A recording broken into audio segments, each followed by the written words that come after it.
This afternoon, mixed reactions greet proposed Constitutional Review Committee's report, which includes a possible extension of the presidential term of office from 4 to 5 years.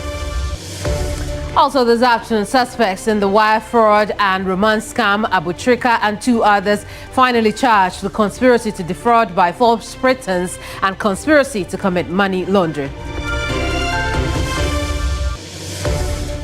A lot later, security services embark on a joint dawn route march through the principal streets of Accra to test the operational preparedness and strengthen interagency collaboration.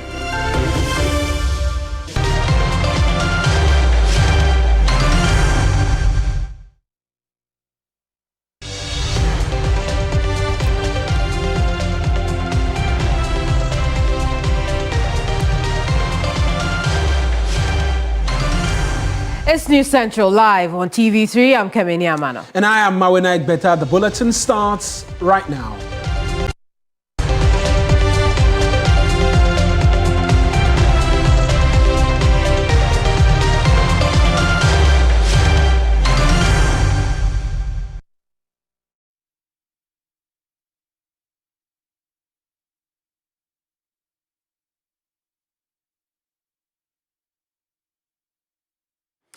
Now, the Constitution Review Committee has proposed far-reaching reforms to Ghana's governance framework, including longer electoral terms, a leaner executive, and stronger independent institutions. President Mahama, after receiving the final report of the committee chaired by Professor H. Kwesi Prempeh at the ceremony on Monday, accordingly directed the publication and release of the report to the public. Key among the proposals is an extension of the presidential term of office from 4 years to 5 years as part of recommendations aimed at strengthening governance and policy continuity. Other proposals are changes to local governance, including the election of metropolitan, municipal and district chief executives and the inclusion of traditional chiefs in local government structures.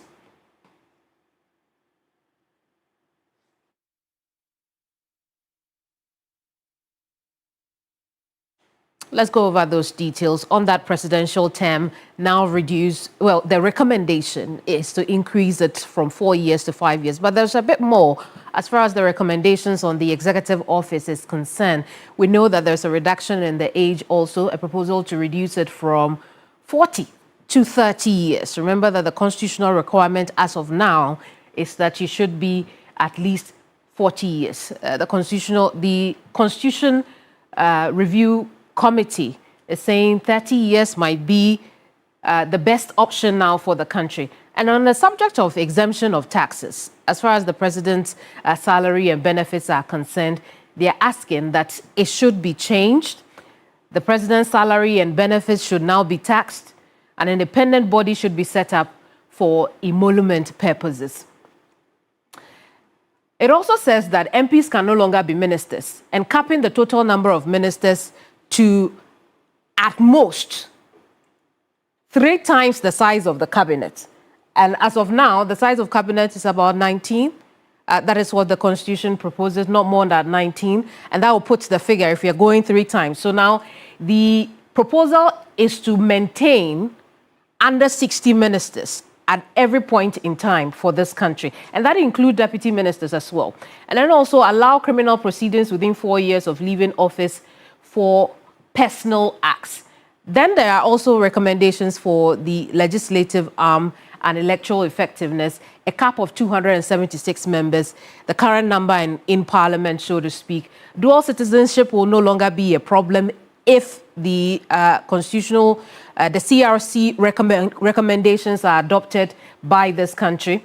Dual citizenship will no longer be a problem for anyone hoping to contest in parliamentary elections. It is not the same for the presidential, as you have already seen. We didn't go through that for the presidential change proposals. But then there's also creating an independent registrar or regulator for parties and campaign financing. And then certain provisions amendable by 75% parliamentary majority, especially when it has to do with constitutional changes. They're saying that, first of all, we should do that in open, loud parliament, no longer by secret vote, but also we should ensure that even if we're doing this, it should have a 75% majority agreement in Parliament.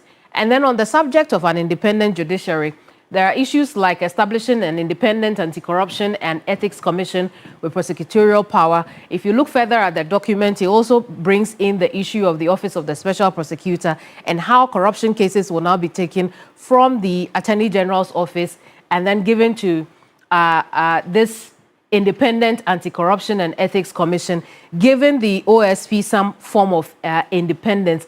Again, another controversial issue in our times today, that is the proposal from the CRC. The last one will be the Supreme Court capped at 15 justices, Chief Justices 7 single 10-year term. Again, protecting the independence of the judiciary as best as it can.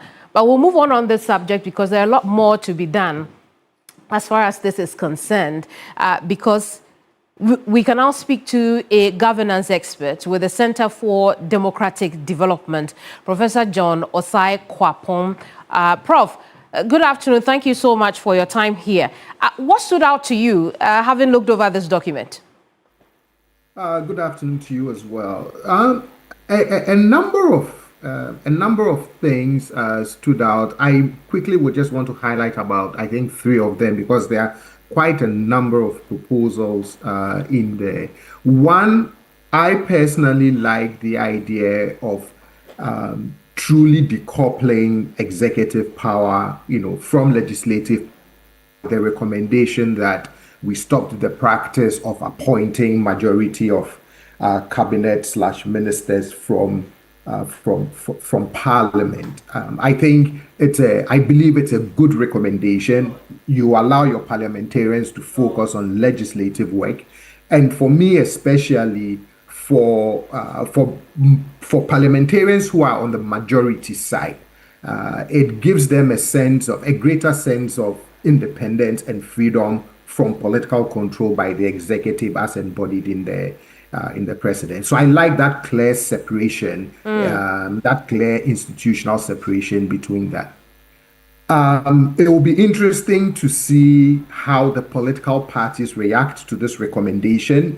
And that's my second quick observation, where the committee is recommending that when it comes to internal party contests, that if you're a registered member of the party in good standing, you should be able to participate in a political party primary.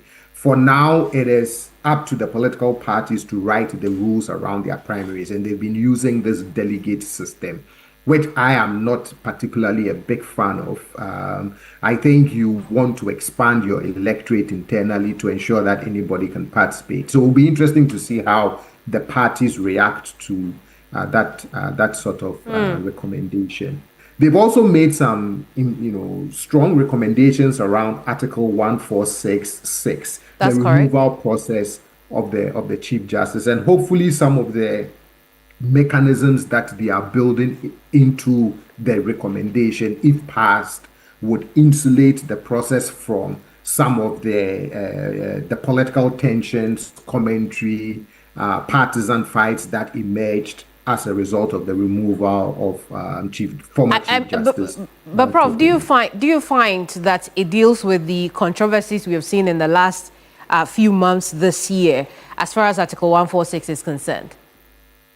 In a number of ways, yes. So, for example, it takes away the initial determination of the prima facie case from the president being the one who receives the petition and gives it to the Council of State, who then gives it to the Judicial Committee of the Council of State to look at that. In terms of if there's a prima facie case established, it takes away the power from the president to appoint that 5-member committee and gives it to the Council of State with very clear instructions. So you have to have a representative who was a former member of Parliament. There's someone from the Judicial Council. There's someone who is a former lawyer. So it really makes sure that the committee who determines then the final outcome of that prima facie case is not a committee solely appointed by the president, but has institutional representation. Again, it insulates the process from that perception that this is a politically designed thing by a given president to try and remove a certain chief justice that he or she may personally not like. So I like some of those recommendations to sort of strengthen the process. The in-camera part, because it still treats the petition as a very private petition. But I think that if you are going to remove a chief justice, that whatever grounds is presented for consideration as the grounds for removal, I think you want to give the public a little bit more information for transparency purposes. We also see in there some tenure protections for the heads of certain institutions like the Electoral Commission. How important is that, if at all? Very important. And I see what has happened over the last few years is informing all of the information that I believe the CRC gathered through all of their engagement. So we saw the process that led to the removal of the former EC and the 2 deputies. The removal of the Shraj boards a couple of years ago didn't generate that kind of controversy, but we've seen that with the EC. We've seen the tensions around the current EC. We finally know that there are petitions calling for her, for her removal. And I always say that independent constitutional bodies does not also mean that you shouldn't hold them accountable. But you need mechanisms that does not make them too vulnerable to electoral turnovers and some of these tensions with your key political actors. So hopefully that tenure, guaranteed 10 years, at least would give them a lot more protection, against particularly electoral turnover, whilst at the same time ensuring that there are mechanisms that can still hold them accountable should they run afoul, of the law. Prof, this might be an immensely helpful document, at least on paper as we have read it. But the most important thing will be how far it can go, given the context of CRCs in this country. What do you think it will take at this time to ensure that this time we implement or even go further than we have done in the past? So, as the president said, this is just phase one. After the holidays, we get into the phase of trying to figure out how we can go about implementing some of these recommendations. So, for me, sustained public education, whether it's through the work of the media, whether it's what civil society organizations do, whether it's what the National Commission for Civic Education does, that sustained public conversation around these recommendations and continuing to push all the key stakeholders who have a role in at least bringing some of these recommendations forward for us to decide whether we want to accept them or not will be very helpful, because we don't want a repeat of history where we would go through this entire process and not even one recommendation is, even if it doesn't pass, one recommendation is even put up, whether if it's an entrenched provision, it is put up,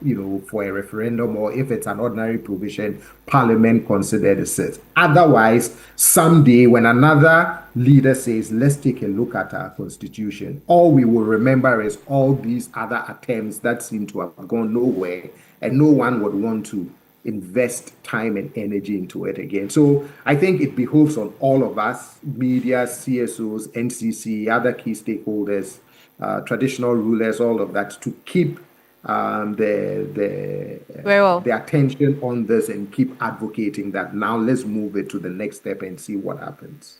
Indeed, we'll leave it here. Thank you so much for talking to us. Professor Osai Kwapon there, he is with the CDD. We'll stay on the subject because some members of the public are divided over proposals to extend the tenure of the office of the president from 4 to 5 years. Take a look. The age for retirement is like 60. So if we give the younger people the chance to lead us, I don't think there'll be a problem with that. So from 40 to 30, it's fine. The younger generation should need a chance. I don't have to wait 10 years to be able to make a change in the system. And with from 4 years to 5 years, I don't think that's a good idea. I mean, with 4 years, we see the downsides with the 4 years. So to make an increment it doesn't seem the best. I mean, if everything is going bad, we have to wait an extra year before we can vote you out. Do you get it? So with 4 years, it's fine. We've been managing with that for tons of years. We'll be fine. But with 5 years, 4 is fine. It should even come down to 2 if we are being honest.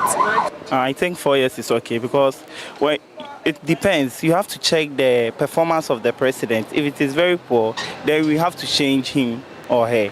So I think 4 years is okay. So I think 30 years is good. Why? Because when you are 30 years, you depend much on the youth. 40 years, you are becoming older. So I think 30 is okay for me. Of course, I think it's a good move. Looking at our current president, and then he has limited time. He has 4 years. So if you're able to add the extra year, making 5 years, looking at what he's doing currently, the big push and the other projects, we think it will help him to be able to deliver. And then also, others will be of the thought that, okay, so we gave other people 8 years. We had 4 years, and then you can do another 4 concurrently.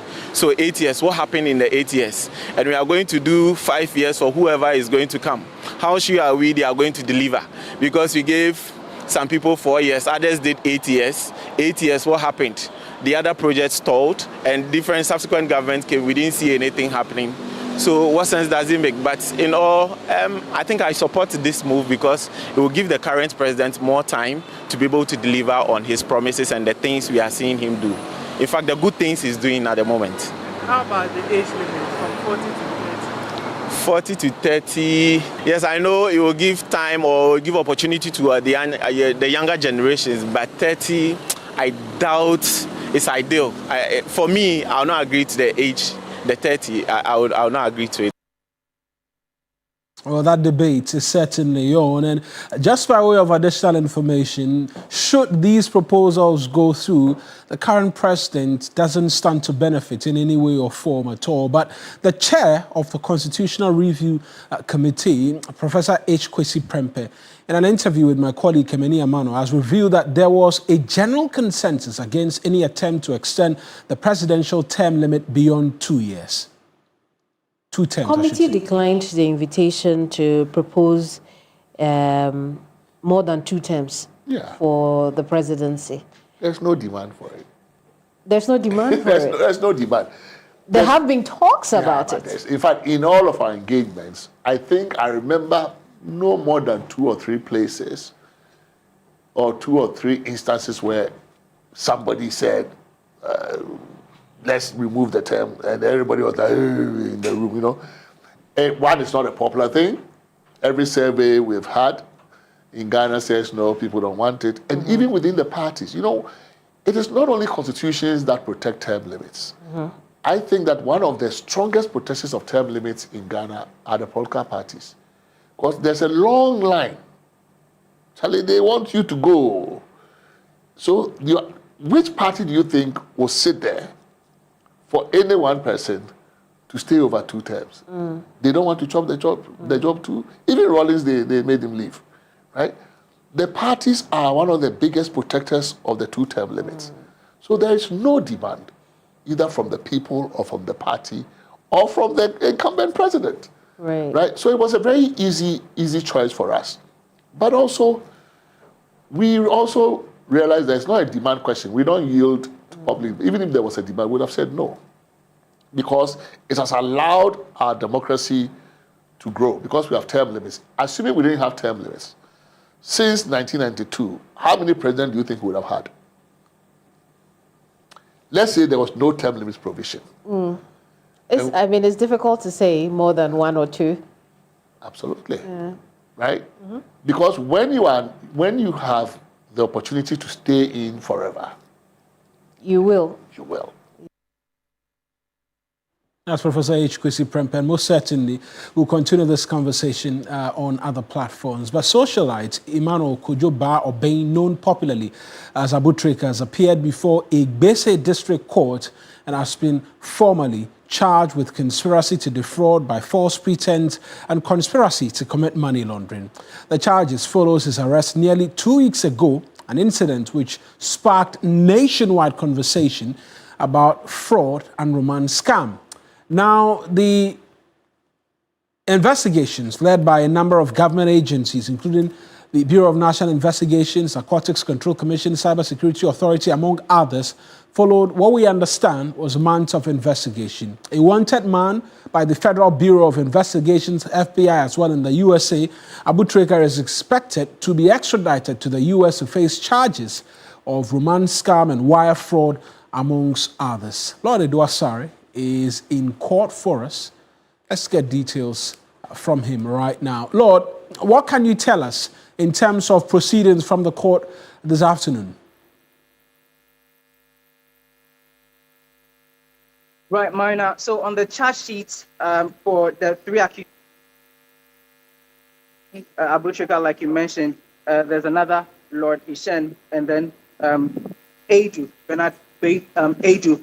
The charges proffered against them are conspiracy to defraud by false pretense, and then conspiracy to commit money laundering. Now, in court today, as many as 9 lawyers, Marina, represented Frederick Kumi, also known as Abutrika. And then the second and third accused persons also had their lawyers. Now, this has been the argument of the lawyers representing the accused persons. Oliver Bakavoma, or the lead counsel for Frederick Kumi, argued that to start with, they have the jurisdiction, the extradition matter, and in the event where a legal objection is raised, it is provided in the Court Act 51, 5B, to be precise, that the district court forwards that question to a higher court.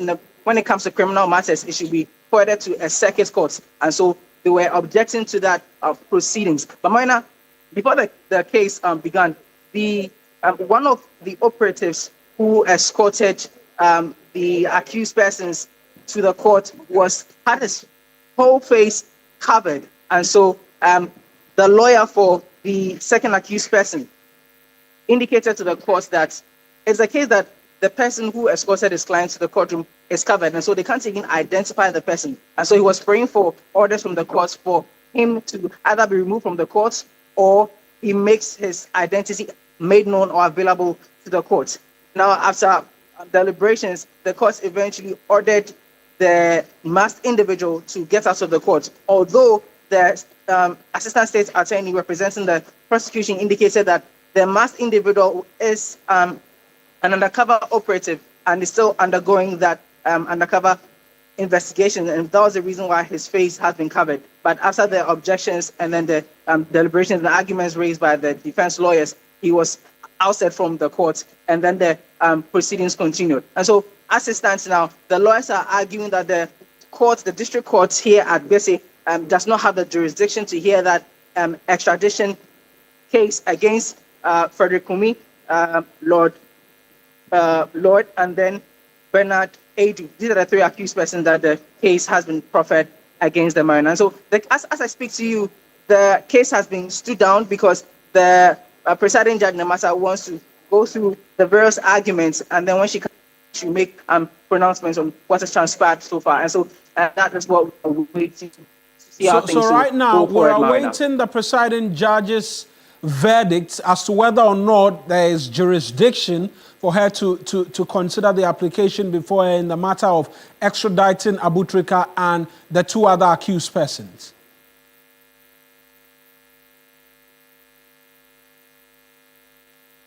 Well, it does appear we have a connection issue.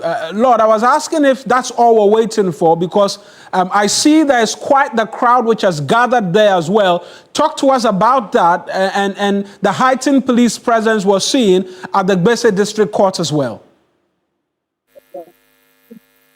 Yeah, so Marina, early on, there were 3 security operatives. Now, this operation essentially the investigation was carried out by NACOC, and so we had 3 vehicles, heavily armed security operatives, obviously with their face covered. They came to the premises escorting the accused persons. You can see that the place, as you are walking behind me, is evidently filled with security operatives. And then the family of the 3 accused persons, they are here to show the support, some empathizers as well. But basically, they are waiting to see if the security operatives will bring them back to the vehicle for them to case is going to be stood down for quite a while. So that's why we're waiting to see what's outside. But as what you're seeing, members and some media and enthusiasts who sympathizers who are here to observe. You may also know that Abu Trika and then the two others. And Marina, I need to put this on record that Oliver also argued that when the search warrant was given by court, and then Abu Trika and then the other person was arrested, the third accused, whose name, who was also bundled together with them, was not listed. And so he was indicating court. The order stated that the operatives should seize the digital devices of Frederick Kumi for investigations. And he argued that Bernard Adu is not a digital device, or neither is he found in of Frederick Kumi. So it can't be the case that he should be arrested with them and then charged. He indicated that even the charges does not deliberately or essentially state the exact thing that Bernard Adu has done. And so he was also urging the court for, as far as A3 is concerned, which is Bernard Adu, he should be discharged entirely because he's not even being really put on that charge sheet as it stands right now. Lord, I'm sure we'll come to you again in the course of this bulletin and get a bit more in terms of the details and the judge's decision on the arguments that have been put before her. But let's take you to other matters. Lord Edwasare is my colleague at the Gbese District Court for us this afternoon, where socialite Abu Trika is a person of quite the interest with respect to extradition efforts currently underway to have him extradited to the U.S. Now, away from that, but staying on matters in relation to the security services, and hundreds of personnel drawn from Ghana Security Services on Tuesday embarked on a joint dawn route march through some principal streets of Accra as part of efforts to test their operational preparedness and strengthen interagency collaboration. The exercise involved officers from the Ghana Armed Forces, the Ghana Police Service, the Ghana Immigration Service, the Ghana Prison Service, the Ghana National Fire Service, and the Customs Division of the Ghana Revenue Authority. Personnel assembled at the El Wak Sports Stadium at about 4 a.m. before marching through areas including 37, Kaukudi, Pig Farm, Mamobi, Nima, Kanda, Sakara, and the Flagstaff House, and then returned to the El Wak Sports Stadium. Let's connect right now with my colleague Armstrong Gold-Alogbe, who was with the team as they made their journeys through some of the streets here in the capital and get a bit more in terms of the details. Armstrong, take us through the march and what it was all about. What has been dubbed the route march that is done annually in this country, and also just to march through some principal streets of the capital, and also to let the people know that the security forces are for them and they are prepared to safeguard and protect the territorial integrity of the country, particularly as we head deep into the festive season. And basically this is what all this march is about, Mana. And what has leadership of the head of the security services as well been telling you? So joining the march today was the CDS himself, and that of the chief of naval staff, who all marched from the El Wak Sports Stadium to all the principal streets that we walked through. And during the walk, I engaged with the CDS and also the chief naval staff, who told me that indeed they will not go on leave just like it's done in other places. For them, they are going to stay at post like the way some organizations take leave and then they go on break. They are not going on break. They are going to continue and work and make sure that this festive season is free from any crime. We spoke with the CDS. Let's take a listen to him. Right. Let's listen to the some of the security chiefs who spoke to my colleague Armstrong Gold-Alogbe, and then we'll return. This is just to show how we are united as a set of security forces, and to let it come out clear that under the circumstances, anytime we put our might together, we are able to derive the synergy that we require from such actions. We want to assure the good people of this country, we want to wish them a Merry Christmas, and we want to assure them that the security forces are up to the task. They should continue supporting and praying for us, and we wish them all the best. They should exercise the celebration in moderation, and we wish them all the best. One of the virtues of our military life is for us to be fit. And one way of showing this fitness is to go on the road and exercise. These are activities we have been doing over the years. And to let you know, on occasions like this, we stop leave for everyone so that we can maintain the necessary strength and tempo in the barracks. I want to wish everybody a Merry Christmas and a prosperous New Year. And may the good Lord usher us into a brighter New Year and give us resources to be able to take care of our various services. So with us, did any government official join this walk as well? And what did they tell you?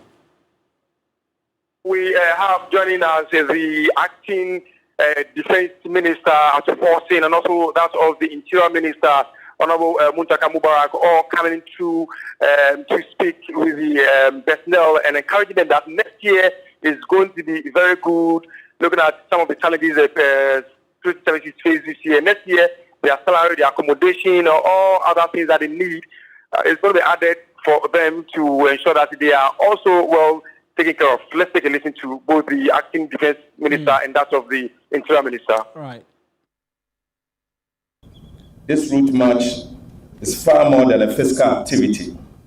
It is a powerful symbol of unity, jointness, and shared purpose that binds our security services together. In today's complex security environment, no single service, and I mean no single service, can stand alone. The safety and stability of our dear nation depends on the cooperation, in fact, the interoperability and the mutual trust among all security agencies. Today's march vividly demonstrates that the spirit of collaboration and comradeship is urgently needed. I'm particularly encouraged by the presence of the heads of the various services. Your leadership, by example, sent a strong message to our officers and ranks, and indeed to the nation, that the unity of command and purpose remains the cornerstone of our collective security architecture. We also want to take this opportunity to thank you sincerely for keeping our country safe. We are very grateful. We know you deny yourself sleep, you deny yourself comfort, you risk your life every day so that you can keep our citizens and our country safe. On behalf of His Excellency, the President of the Republic, His Excellency John Dramani Mahama, we want to thank each and every one of you for all the sacrifices that you are putting in.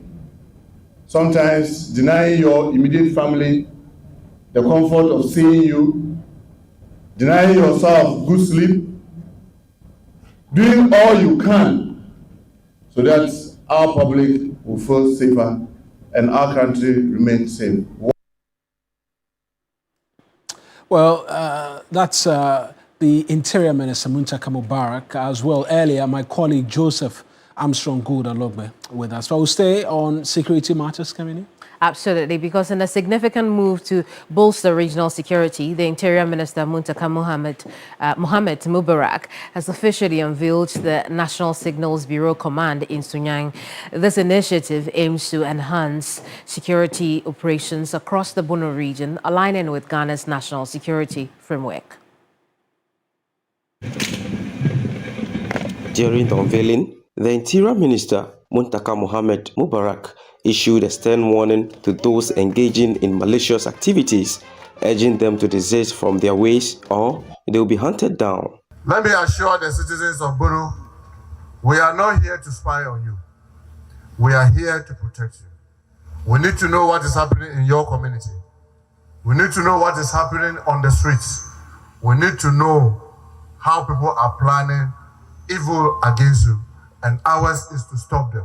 And I can assure you, we shall stop them. For the criminals among us, the time for you to relocate is here. The time for you to change your bad ways is now. Because you can be rest assured, we will come after you and we will surely grab you. Sunyani and the Bono region, as a center of trade, culture, deserves security mechanism that reflects its importance and that are tailored to meet the varying security threats prevailing within, including, among other things, armed robbery, cybercrime, chieftaincy dispute, farmer herder conflict, smuggling across our borders, among others. Dr. George Atabuatin, the Director General of the National Signals Bureau, emphasized the importance of professionalism among the officers assigned to the new command. To the officers assigned to this command, I encourage you to uphold the highest standard of professionalism, discretion, and integrity. The effectiveness and the relevance of this office to the country, especially the good people of this region, will depend not only on this structure alone, but on your conduct, discipline, and commitment to duty. Please be reminded that collaboration is a critical core value of the Bureau, and that our existence in the region is not to serve our needs, but to operate as a nerve seamlessly integrating into the security architecture of this region. Now, the Minister for Lands and Natural Resources, Emmanuel Amakofibua, has commended the Western Naval Command for its crucial support in combating illegal mining, particularly on the Ankobra River. He was speaking at the ceremony to present 2 outboard motors to bolster their operations. Meanwhile, Flag Officer commanding the Western Naval Command, Commodore Samuel Ayelazono, has issued a stern warning to illegal miners on river bodies that the Navy will intensify its patrol. There's more in this report from Mirama Smith. The government has taken action following complaints from the Western Regional National Security and NIMOS about logistical difficulties in riverine operations. At a short ceremony to present 2 outboard motors to the Navy, the Lands and Natural Resources Minister Emmanuel Amakofibua praised the Navy's efforts in the face of limited resources, declaring its role in the fight against illegal mining as indispensable. You know, the work that the Navy that is very, very important. And I think the determination by government to make sure that we can protect our water bodies it's a very crucial one, and I think the role of the Navy is indispensable in this effort. And it's also clear that we need to make sure that the logistics required to do this work is in place, and that's why this is happening. So I'm really grateful for the effort, and we'll continue to support. Flag Officer commanding the Western Naval Command, Commodore Samuel Ayelazono, reiterated an unwavering commitment to the fight with a stern warning to illegal miners operating on the rivers to stop. On behalf of the Western Naval Command, I want to thank you very much for donating these outboard motors to us. They will enhance our operations and also enhance our response time to the conduct of anti-illegal operations. We'll make very good use of them. I have a simple advice for all those who are mining on our water bodies. They should find something legitimate to do. Otherwise, they are going to have problems with us. We are going to sustain our operations and make sure that we clear them off our water bodies. In a related development, the Minister for Lands and Natural Resources, Emmanuel Amakofibua, has commissioned the 3rd batch of the Blue Water Guards. The 636 newly passed out personnel were commissioned at the Ghana Navy Forward Operating Base in Ezlebo, raising the program's nationwide strength to 1,700. We have trained roughly 1,700 Blue Water Guards across almost 7 regions, and we believe we are on the right course. And we are very proud of those pioneers who started the work. They are in their way of the galamseyers, and they are making their lives so uncomfortable. We know that you are going to the Ashanti region, you are going to the Central region, you are going to the Eastern region, working closely with the Ghana Navy, the NIMOS and the police service to give them help. You're watching TV3 News Central. Return shortly. We'll buy the numbers.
Welcome back.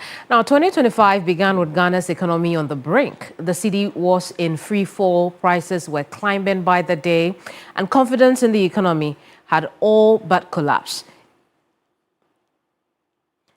In his first State of the Nation address, President John Dramani Mahama acknowledged the depth of the crisis and made a firm promise to fix the economy and restore stability. Let's take a listen to the president when he made that promise.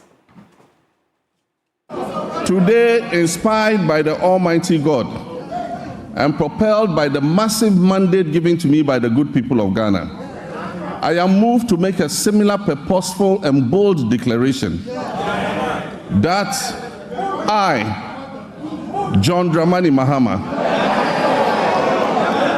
I will fix the economic crisis confronting our country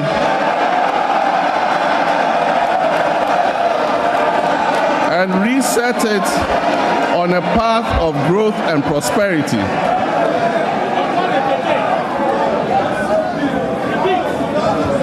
That I will fix the economic crisis confronting our country and reset it on a path of growth and prosperity.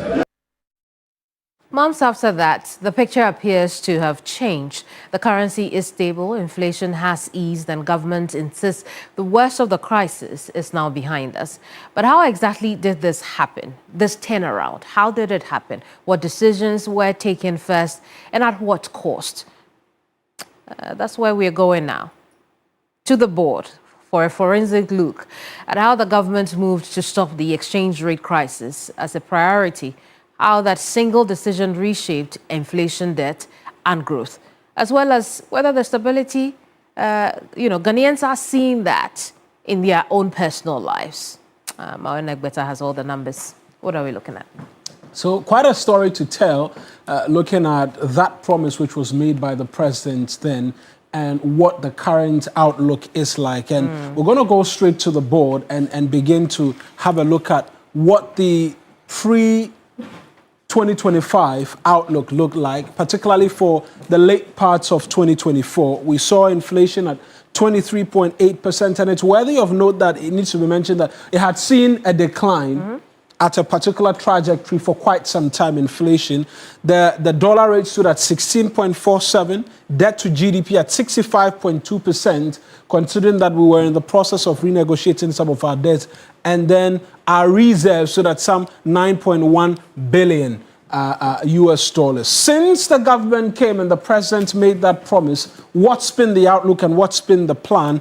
It's been hinged on stability. And we say stability for a number of reasons, because the finance minister has reiterated quite strongly the fact that we need to stabilize things, and then from there onward, there will be growth. That's why there was a modicum of moderation in terms of his outlook, even for 2025, in terms of growth projections across board. But they did three things. The first had to do with monetary compression, which saw that even as things were in the way they were, we saw debt and others decline. We saw that the central bank, for quite a huge part of 2025, continued to keep the monetary policy rates quite high to prevent excess liquidity, that's excess money, from being readily on the market to chase the goods, which will lead to inflation amongst many other things. And then they did this, the middle part, which is fixing the cedi. And if you know the Ghanaian economy very well, and how things play out, you know that the exchange rates and how well the cedi performs is very important in terms of determining factors such as inflation and other important indices in terms of whether or not Ghanaians will feel the economic management in their pocket. And so they did that. And we've seen the exchange rates, the president says it's going to stay between 10 and 12, has stayed between there for the greater part of this year. Then there is the expenditure cuts as well, which you've seen, the lean government introduction by this administration. In fact, the president has said, after that unfortunate incident on August 6th, he says he's not even in a hurry to appoint ministers to replace them. He's had the acting ministers continue to serve in that capacity, and that's continued in that regard as well. And so, in terms of the stabilization of the city, in what ways have we seen it play out? It's resulted in the falling of inflation, debt has improved, and it has opened fiscal space for us as a country, particularly for the debt. A lot of us will remember when the exchange rates, we began to see a lot of the improvement. The president said in excess of 100 billion cedis in debt had been chalked off as a result of how well the city had performed. But we've seen as well 10 billion US dollars in terms of injection in helping to stabilize the currency. How have we been able to do that? The gold board is one of the success stories which we can tell. And all of that has been as a result of incredible gold prices on the world market. In fact, yesterday, the news was out there that it had hit a record high again in terms of 4,400 plus US dollars an ounce. And that has been pivotal in helping us reach the thresholds we've seen in having the Bank of Ghana inject as much as they have in helping to stabilize the currency. That's it. By the way of by the numbers, we'll leave the analysis here and bring you a lot later in relation to this subsequently.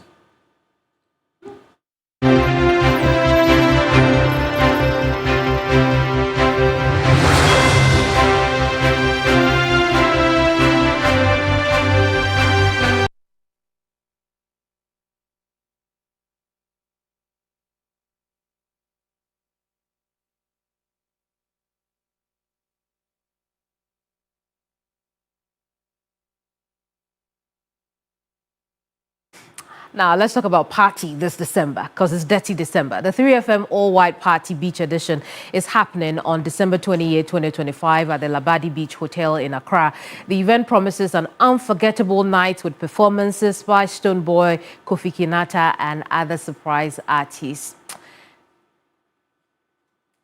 Yeah, I'm joined now by AJ Sapon, Head of Events here at Media General. AJ, I'm coming. Yeah, you absolutely have to be there. Yeah, you absolutely have to be there. It will be my first time, but I'm coming. You must. And we're inviting the whole of Ghana to be there. We've shown a track record of excellence at every 3FM All-White Party. From the very first one we did on the Volta Lake almost 6-7 years ago, till evolving to become this one-stop shop for all the exciting events. Usually with Dirty December or events in December, or December in Ghana, you would be at an opportunity to go to events where sometimes it gets overcrowded. Right. You buy a table, you don't really get the access to the table. At the end of the event, you really wonder if you got your money's worth. But we decided to revolutionize it by creating the 3FM All-White Party in the most distinct way. So basically, we give you and like-minded individuals an opportunity to party together. And the party, everyone's a VIP, and everyone has their designated table. Everybody is a VIP. That's important, right? So while you go to an event and there's so many people milling around without a place to sit, this event is different. We give each and every person that comes in a seat at a table with food and drinks. So you know you're coming in, you're enjoying it, whether it's grills from Labadi Beach Hotel, whether it's a dinner from Labadi Beach Hotel, or delicious drinks from all our incredible brands on the table, you have the most incredible event. We have 3 different table packages: the platinum, the diamond, and the gold. So based on on how much you want to boil for the night, you get an opportunity to pick between these 3 table options. And for as little as 2,000 cedis per person, you get an array of delicious food from Labadi Beach Hotel. Right. You get grills from Labadi Beach Hotel. You get your choice between champagnes and whiskeys and wines and proseccos and beers and cocktails and water and soft drinks. And on top of that as well, you get to see Kofi Kinata perform, Sounds fun already. Stonebwoy perform, Jackie perform, and it's as simple as. Not only that, we don't end it just at the artist performances as well. We also have very exciting performances from an amazing live band. We're going to be giving you the details by close of day today on which live band is going to be featured on the show. And then we have live band where they're giving you a rendition of all the different genres of music that you love. Then our DJs take over. We have an exciting after party. So when the performance ends, that's not the end of the party. In the least, that's when the party after the party. The party after the party. That's when our DJs get on, and we have some of the best DJs in-house here at Media General. So DJ Scooby, DJ Faculty, DJ Abiam, DJ Phil are all on the bill. And throughout the whole event, we also have DJ moments where the DJs just go crazy. So think of it like you're at a live band event, you're at a club event, and you're at a concert all in one. Plus, you're also at a fine dining event. So we bring all these 4 different experiences together for our premium listeners and viewers to enjoy. But this time it's at the beach. It's at the beach, and specifically at Labadi Beach Hotel. How is that likely to look like? Because, you know, we've always sat down, we've been very up close with the artists. Yes. Not that I've been there, but I've seen the videos. Yes. The best part about it, firstly, is the partnership with Labadi Beach Hotel. Right. As we all know, Labadi Beach Hotel is Ghana's premium in terms of hospitality and premium enjoyment. And they are, from their food to their service, is A1. So it's exciting to not only be at Labadi Beach Hotel, but at their private beach. So we're taking over their private beach for the night. And the best part about it is that you don't have to wear heels. And the ladies is very, very important. For the first time, you can wear comfortable shoes, from your sandals to your slip-ins to your slippers to your pixie heels or whatever it is that you feel comfortable in, meaning you can dance for longer. So it's a beachy vibe, it's a tropical vibe, from the entry of the venue to the welcome drinks we'll give you on arrival, to when you're seated at your designated area, to the performances on stage, to the live band, to the DJs, to the people you get to meal with. The best part about All White is the kind of clientele or guests we receive every year, from the heads of different governmental agencies to the heads of different corporate institutions. They all choose All White as the place to wrap up the party. So for those in the corporate world that are looking to enjoy with either their specialized clients that have given them good business in the year, or those that want to give their employees a great treat, or perhaps instead of sending a regular hamper, you give someone an experience instead. You choose All White Party and you will not regret it. So please give us a call, 0532 200927. That's 0532 200927 or 0531 100927. Or you can buy your tickets right now on star 928 star 12 star 12 hash. Star 928 star 12 star 12 hash. Pretty simple. Marwan, I'm getting you a ticket. Yeah, so that you tag along. Yes, I'll be excited to get a ticket. 5 days more to go. 5 days, just 5 days. I think the best part for me is how up close you get with the artists, because all of these events, you're seeing them from very far on screens. But with this one, you're very up close with the artists. They're dancing with you, you're partying. We have Samba girls. I love it. That give an excitement. Oh, Samba. Yes, you're so excited about that one. You know, it means we're coming and from they showcase a little bit with a lot of Latino side of things. You know, you're too excited. You're too excited. I'm not too excited. I'm just saying, it's good. It's good. Samba. I like the excitement. A lot of people Samba like girls, to right? see the Latinas make the moves, and then the wings, things. and then the ladies, and it's so colorful, and it's a great way.